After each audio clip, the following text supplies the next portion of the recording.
Olá, eu me chamo Alessandra, sou estudante do terceiro semestre de Medicina da UFPEL e vou apresentar o projeto Saúde Mental na Escola, resultados preliminares de uma ação entre professores e alunos do ensino fundamental, o qual é orientado pelo professor Dinardi Balestra. A escola é o local em que as pessoas vivem uma importante parte de suas vidas, tornando ela como um espaço estratégico para a promoção de saúde mental.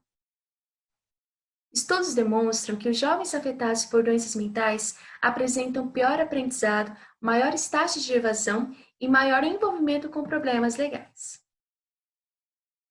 Diante deste panorama e da necessidade de ações que propiciem saúde mental aos estudantes, este projeto iniciou-se em 2019 e é baseado no modelo canadense Team Mental Health. Objetivos: desenvolver e avaliar uma estratégia e a capacitação sobre saúde mental na infância e adolescência para educadores e alunos, construir junto com a comunidade escolar um acervo de materiais que possam ser disseminados, verificar a construção de conhecimentos e a mudança de atitudes dos participantes e, principalmente, corroborar para a prevenção de transtornos.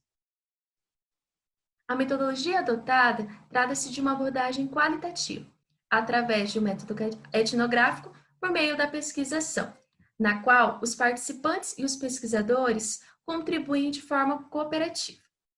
Ocorre também a observação dos sentimentos e as impressões, e como o projeto impacta na vida tanto da equipe quanto dos participantes. Essas observações são armazenadas nos diários de campo, os quais registram toda a trajetória do projeto. O local de aplicação é na Escola Municipal de Ensino Fundamental Operário Pelotense, no município de Pelotas, no Rio Grande do Sul. Como funciona o projeto? Existem reuniões quinzenais com a equipe para discussão de conteúdos e metodologias e durante a pandemia, as reuniões estão sendo semanais de forma remota. O projeto é dividido em duas fases, sendo que a primeira delas é um curso de capacitação em saúde mental para professores do ensino fundamental. E a segunda fase, a qual ocorrerá após o retorno das atividades presenciais, trata da participação ativa de alunos em ações educativas que serão desenvolvidas pela equipe, a qual abrangerá turmas do sexto ao nono ano do ensino fundamental. Na fase 1, já foram abordados os seguintes módulos: estigmas dos transtornos mentais, conhecendo a mente e o cérebro, reconhecendo os sinais de transtornos mentais, cuidando dos transtornos mentais na infância e adolescência e outros problemas relacionados à saúde mental. No retorno das atividades presenciais, serão realizados os outros módulos, como cuidar da saúde mental, procurando ajuda e encontrando apoio, saúde mental na comunidade escolar. Ao final de cada módulo, ocorre a aplicação de um questionário, no qual é perguntado aos professores como ele qualifica a relevância do tema discutido, como qualifica o método pedagógico utilizado, se ele gostaria de participar da adaptação dessa atividade para os seus alunos, como ele pensa em adaptar essa temática à realidade dos seus alunos, quais métodos poderiam ser utilizados, entre outras sugestões. Como resultados preliminares, o total de participantes foram de 10 a 15 professores, e ao todo, 10 deles responderam aos nossos questionários e consideram que os temas foram muito relevantes ou indispensáveis, e acreditam que o método utilizado foi muito apropriado ou excelente. E com exceção de uma professora, os demais professores manifestaram interesse em participar da adaptação das atividades do curso para os seus alunos. Como sugestões, a contação de histórias, utilização de brincadeiras, rodas de conversa para expressão de sentimentos, debates e filmes. Neste momento em que foi preciso mudar radicalmente o modo de nos encontrarmos, tem sido útil para a preparação de materiais. Se esses tempos são de incertezas, deixando em suspense as atividades que gostaríamos de estar realizando em campo, estamos certos de que essa pausa para reflexão e avaliação das nossas atividades servirá para redirecionar nosso caminho em busca do objetivo de promover a saúde mental das crianças e adolescentes. Essas são as nossas referências. Muito obrigada.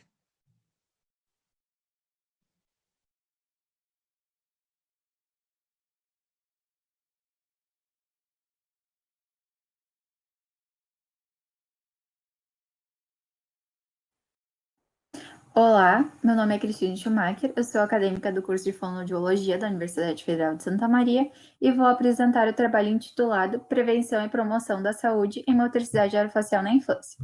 Relato de experiência. Começando com a introdução do trabalho, atualmente estimativas quanto à saúde da criança mostraram que a promoção do aleitamento materno exclusivo é a intervenção isolada com maior potencial para a diminuição da mortalidade infantil, evidenciando a importância dessa prática. O projeto objetiva contribuir na melhora da saúde e na qualidade de vida das famílias do Hospital Universitário de Santa Maria. O USM também é considerado uma referência em suporte especializado na promoção e manutenção do aleitamento materno, avaliação das habilidades de alimentação oral, prevenção das alterações de motricidade orofacial na infância, e isso reflete na redução de custos com internações e outros tratamentos na infância. Além disso, o ambulatório também proporciona um complemento à formação acadêmica dos alunos de graduação em fonoaudiologia, por meio do atendimento ambulatorial, que é especializado em alimentação infantil, e também pela utilização de outros recursos diagnósticos. A metodologia do trabalho. O ambulatório funcionava no Hospital Universitário de Santa Maria, um turno por semana, de abril de 2019 a março de 2020. Devido à pandemia, o projeto está suspenso. O público-alvo eram as DIADs mãe-bebê, cujo nascimento do bebê tenha ocorrido no USM, ou quando o recém-nascido tenha permanecido internado na UTI neonatal do hospital. As DIADs poderão procurar o ambulatório por meio de encaminhamentos. Os atendimentos foram realizados por docentes fonoaudiólogas, alunos do curso de fonoaudiologia e do pós-graduação, e por residentes multiprofissionais do USM, todos sendo supervisionados por docentes. Na primeira consulta, eram feitas a anamnese e avaliação, e após, eram feitas as intervenções e orientações. O diagnóstico de disfagia infantil foi realizado através de avaliação com o protocolo para avaliação clínica da disfagia pediátrica, PAD-PED, e a conclusão do exame foi descrita com base na classificação de Otto, quanto à normalidade ou grau de disfagia. Também foi apresentada informação quanto à penetração ou aspiração laringotraqueal, conforme a escala de Rosenbeck.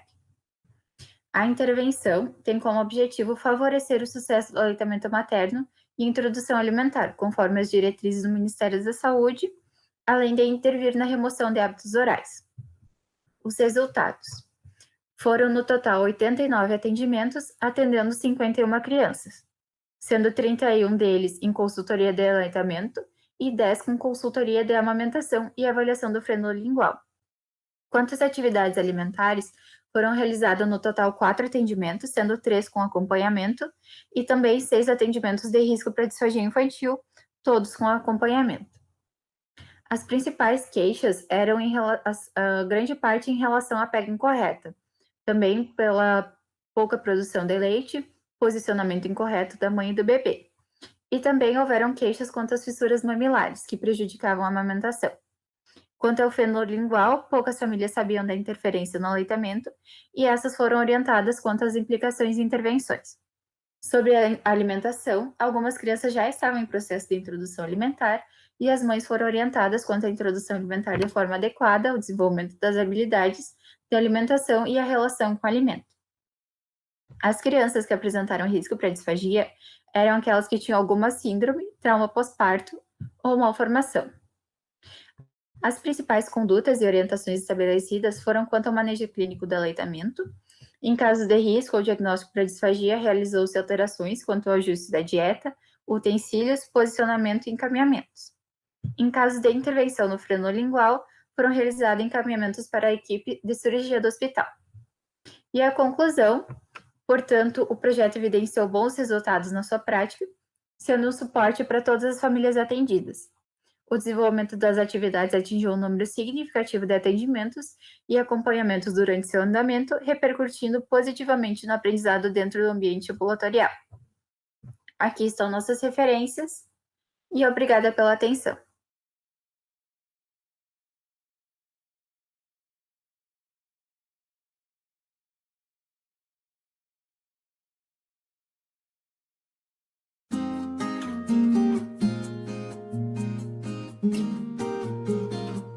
Olá, meu nome é Isabela de Andrade Eu sou estudante de Psicologia na Universidade Estadual de Feira de Santana, localizada na Bahia, e hoje eu vou compartilhar com vocês um pouco da minha experiência enquanto bolsista do projeto de extensão intitulado Psicologia e Arte, Oficinas de Arte nos Dispositivos de Saúde Mental de Feira de Santana, o qual está vinculado ao NUC, Núcleo de Estudos da Contemporaneidade, e ao NIEPEXES, Núcleo Intertransdisciplinar de Ensino, Pesquisa e Extensão de Estudos em Saúde, além do vínculo com o CAPES 2 Oscar Marques, onde as atividades de campo da extensão são realizadas. Esse projeto se fundamenta na articulação entre metodologias artísticas e atenção psicossocial, partindo da perspectiva da reforma psiquiátrica. Desse modo, o objetivo geral do projeto é promover práticas artísticas como um recurso criativo de cuidado voltado para os usuários do CAPES 2 do município de Feira de Santana.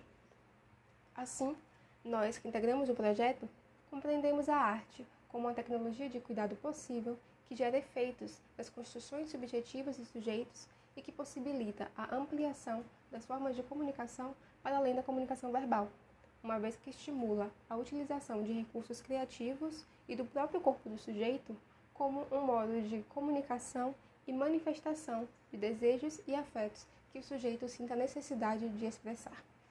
Pensando-se no percurso metodológico adotado, as ações desenvolvidas foram de estabelecimento de contato com a equipe de profissionais atuantes no CAPES, reunião com a psicóloga do dispositivo para a compreensão das demandas da comunidade atendida, estudo de materiais para embasamento teórico das práticas, supervisão e planejamento junto às orientadoras do projeto e a realização das oficinas terapêuticas expressivas. Dessas oficinas, nós articulamos 3 modalidades artísticas diferentes, sendo elas a dança circular, o teatro do oprimido e as artes plásticas. E a partir delas, nós trabalhamos com diferentes aspectos que são fundamentais ao se pensar em cuidado à saúde mental, como, por exemplo, a livre expressão, autopercepção, autoconhecimento, criatividade, improviso, acolhimento, consciência corporal, comunicação e fortalecimento de vínculo.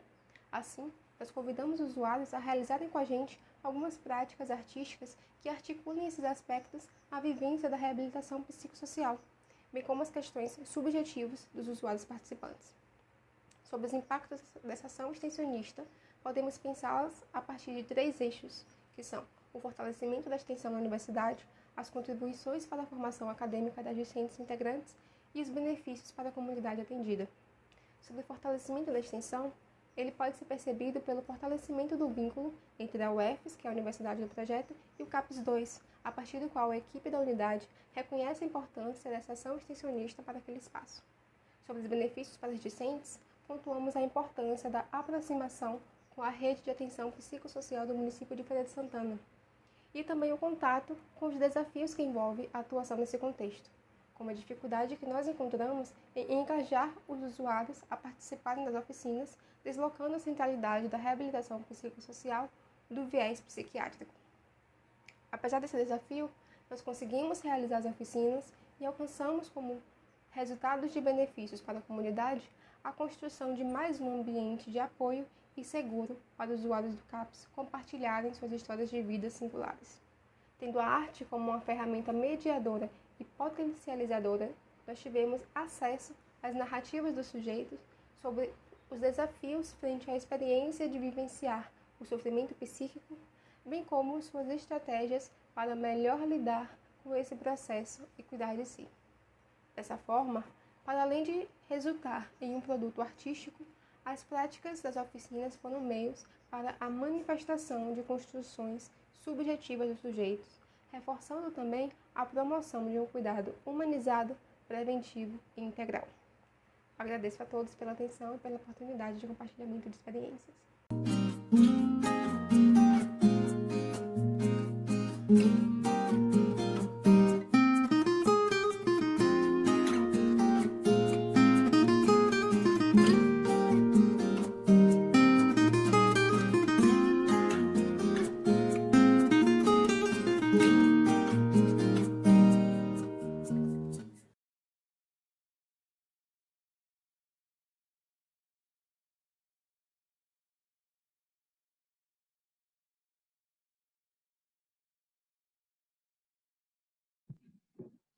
Olá, eu sou a Luísa Menardi Ribas, estudante de medicina da UCPEL, e participo do projeto Saúde Mental na Escola, uma ação entre professores e alunos do ensino fundamental da UFPEL.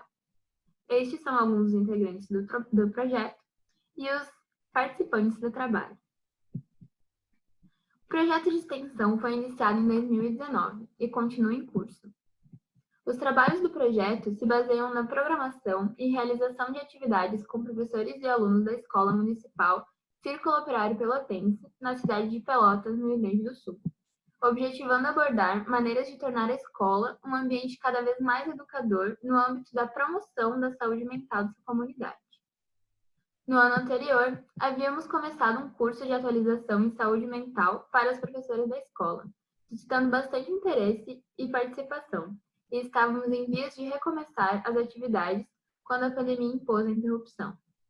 Deste modo, demos a continuidade aos estudos das próximas atividades a serem realizadas na escola, tanto com os professores quanto com os alunos do ensino fundamental, de modo virtual. É importante salientar a referência canadense do professor Stan Kutcher e colaboradores, os quais vêm desenvolvendo ações de educação em saúde mental em várias regiões desse país e do mundo, o A.E. Kutcher 2012. Entre outras estudadas, durante a pandemia, encontrou-se inspiração na experiência italiana Atelier, Gandini 2019, nas crianças produtoras de texto, Calkins, Hartman e White, 2008, e em Paulo Freire, especialmente na sua pedagogia da autonomia, Freire 2002. O projeto é baseado na observação participante e na pesquisação. Os encontros na escola municipal incluíam seminários, leituras e discussão de textos e reflexão acerca do assunto tratado. A pandemia ofereceu a oportunidade de criar novas alternativas, encontrando autonomia, participação, interatividade e construção partilhada de conhecimento. O estudo aprofundado das referências do projeto permitiu ao grupo planejar as futuras atividades da escola, de certo modo, com mais tempo e tranquilidade se comparado ao período de atividades presenciais. Algumas reflexões acerca das atividades durante o isolamento social devem ser abordadas, como o que esperar do retorno futuro à escola e como ficará a relação dos alunos da graduação com a comunidade. Estudiosos como Boaventura Santos, Vicente Navarro, Byung-Chul Han foram abordados e compartilhou-se as seguintes ideias. A pandemia não significa um tempo novo, mas sim o aprofundamento dos efeitos da economia neoliberal e do capitalismo financeiro. Estando ligados à crise climática, a pandemia poderia ter sido prevista e também pode ser controlada, mas nada disso convém às políticas das grandes economias. O vírus não trará mudanças comunitárias, como diminuição dos níveis de violência ou de desigualdade social. Ele, na verdade, radicaliza o isolamento e o individualismo. A possibilidade de mudar o futuro da humanidade está muito além do projeto apresentado, mas o andamento do mesmo foi importante, superando o medo e prosseguindo com possibilidades inovadoras, para que, assim, a promoção da saúde mental no âmbito escolar seja um modo de permitir que as crianças e adolescentes possam viver distantes dessa névoa que assola o planeta. Essas são as nossas referências. Muito obrigada.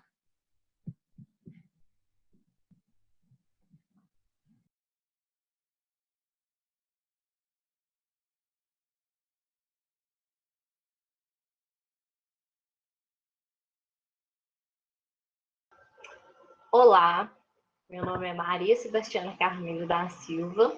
O nosso trabalho está intitulado Formação de Juventudes no Semiárido Mineiro, Metodologias Participativas e Desenvolvimento Regional. Esse trabalho ele foi construído por mim, pelo Adriano Reis, atual bolsista de extensão. Eu fui do ano passado, a Aline, nossa orientadora, a Ivana, nossa orientadora, e a Natália, nossa co-orientadora. Nosso trabalho se insere no grupo de pesquisa Observatório dos Vales e do Semiárido Mineiro, que já traz a produção de conhecimento voltada para o científico e o popular, a junção, né? Essa é a nossa área de abrangência. E dentro do observatório a gente tem o projeto Veredas Sol e Lares, que é onde o nosso trabalho ele se insere, nosso trabalho de extensão. O projeto Veredas, ele traz o debate sobre a energia solar, né? E ele tem o objetivo de construir o diagnóstico da região dos vales do Rio Jequitinhonha e do Rio Pato, considerando os 21 municípios, envolvendo juventudes de comunidades rurais e urbanas, né? Na construção e na formação sobre a participação social. E esses jovens, eles são os pesquisadores populares. O projeto Vereda Sol e Lares, ele tem o objetivo de construir uma usina fotovoltaica flutuante no reservatório de Santa Marta, em Gromogol. Semiárido regional foi uma das atividades que a gente fez em 2019. E o nosso trabalho está registrado como Formação de Juventudes no Semiárido Mineiro, Metodologias Participativas para o Projeto de Pesquisa e Desenvolvimento Tecnológico. Nesse trabalho a gente vai apresentar um pouco, né, de como que a universidade ela se aproximou das demandas da população, né, e dos grupos sociais. A gente fez isso através de vários módulos de formação. Nesse trabalho a gente vai trazer a formação 2 e a formação 3.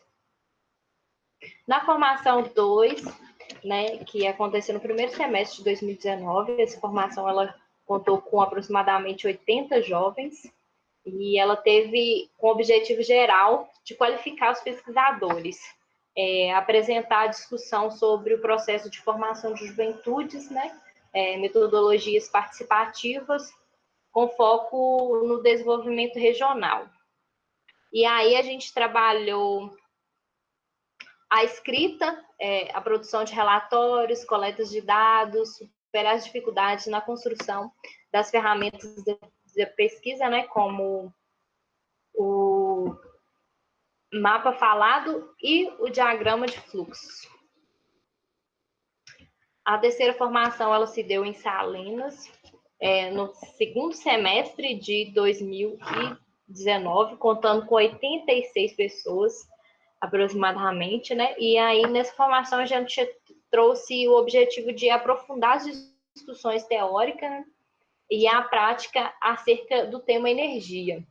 E nessa formação também a gente trouxe um questionário para traçar um perfil dessas juventudes que atuam hoje como pesquisadores populares no projeto Veredas. E nisso a gente, a partir dessa pesquisa, a gente observou que a maioria dos jovens, né, eles dialogam os seus sonhos com os movimentos sociais, com as lutas e o direito ao acesso à educação, que eles são jovens que querem continuar estudando. Ser um pouco mais sobre a terceira formação.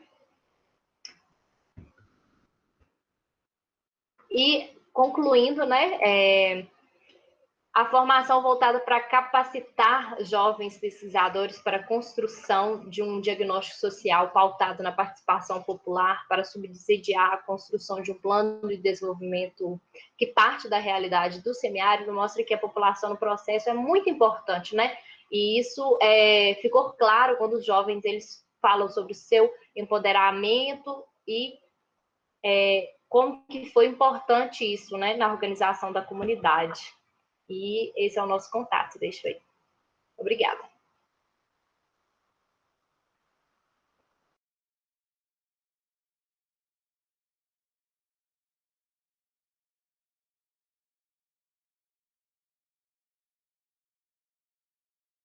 Bom dia, boa tarde, boa noite, saúdo a todos e a todas. Espero que vocês estejam bem. Eu me chamo Matheus Pires Miranda e vou estar apresentando um trabalho realizado na Universidade Estadual de Feira de Santana, sob a orientação e coordenação da professora Reide Marques Alvarez.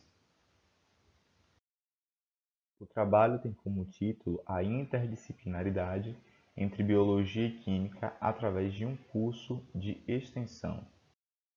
O objetivo desse trabalho é apresentar os resultados da elaboração, execução e análise do curso de extensão A Química Orgânica como ferramenta para entender as biomoléculas. Então a gente se pergunta por que um curso interdisciplinar? Primeiramente, a necessidade de fazer com que os conteúdos, os assuntos ministrados dentro da própria graduação, dentro da própria universidade, apresentem-se de forma integrada e de forma que os estudantes consigam assimilar. Porque muitas vezes o conteúdo é de forma fragmentada, de forma separada, e há uma certa dificuldade em relação à assimilação desses conteúdos. Então a gente tem um primeiro motivo, que é a falta de formação dos discentes, ou seja, quando a grade curricular não consegue contemplar disciplinas que permitam essa interdisciplinaridade entre a biologia e a química, e isso se abrange tanto aos cursos de biologia quanto ao próprio curso de química, ao curso de farmácia, de agronomia e outros que utilizam essas duas grandes áreas. A questão também da integração do conteúdo, como eu já disse no instante, ou seja, os alunos de biologia veem muita biologia e vê pouca química. Quando é necessário juntar esses dois conhecimentos, não conseguem, porque não tem uma formação interdisciplinar, e aí se debatem em cima de problemas que não conseguem avançar. E outra questão é as dificuldades com a disciplina de bioquímica e disciplina de química orgânica. Então, pensando nessas propostas, pensando nessas lacunas, ou melhor, nessas deficiências ou nesses impedimentos que a própria universidade acontece, foi criado, pensou-se o curso de extensão à química orgânica como ferramenta para entender as biomoléculas.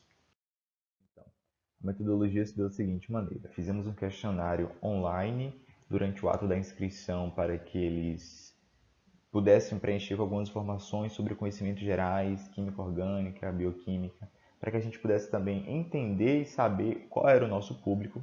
As aulas foram aulas expositivas, então foram 6 aulas expositivas: introdução à química orgânica, carboidrato, lipídios, proteínas, ácidos nucleicos e uma aula sobre defesa vegetal. E a última aula foi uma aula experimental, então está fazendo um total de 14 horas de curso, eram 2 horas por dia.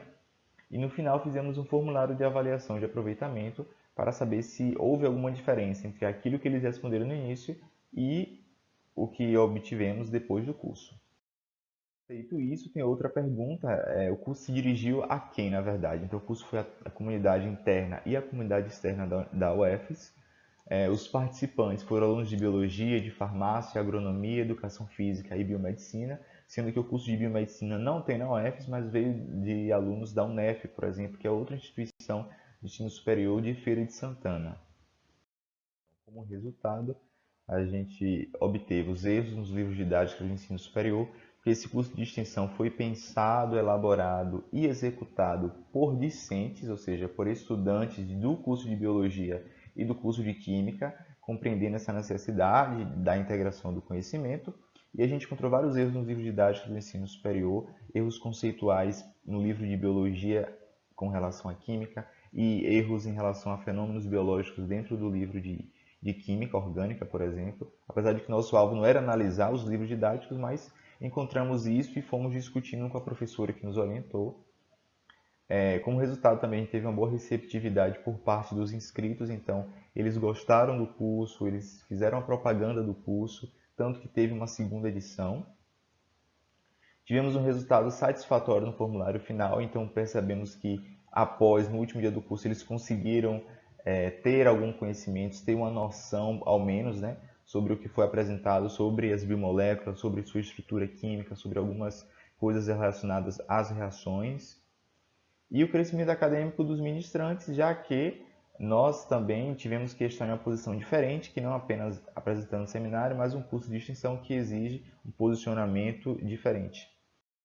Então, eu agradeço a participação de todos, meu muito obrigado. Qualquer dúvida, sugestão, curiosidade, conversa, meu e-mail está aí, só entrar em contato. Até a próxima.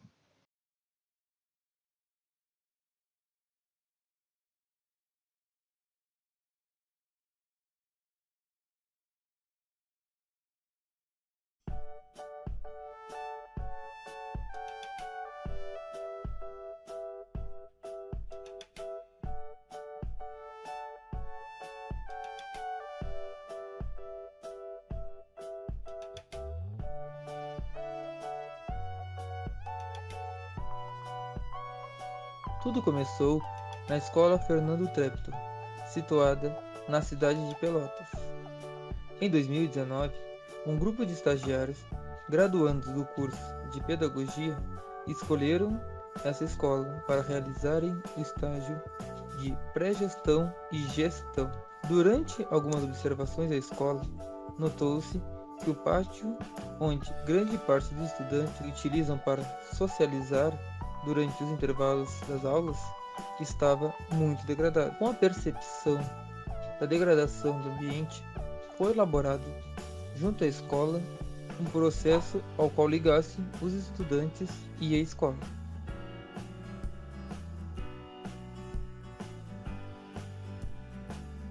Com a orientação metodológica da pesquisação, os pesquisadores em educação estariam em condição de produzir informações e conhecimentos de uso mais efetivo, inclusive ao nível pedagógico, o que promoveria condições para as ações e transformações de situações dentro da própria escola. Para tal ação, o grupo contou com a participação de estudantes dos 8º e 9º anos. Contaram também com a participação do oficineiro Emanuel Santos, graduando do curso de Artes Visuais.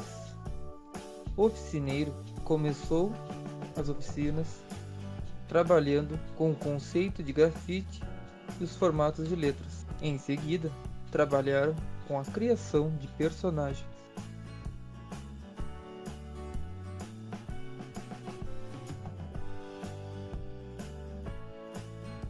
Durante as oficinas, os estudantes passaram a discutir e buscar entender mais sobre a sociedade, trazendo a própria comunidade como exemplo de abandono. As oficinas ministradas dentro do projeto ultrapassaram as expectativas.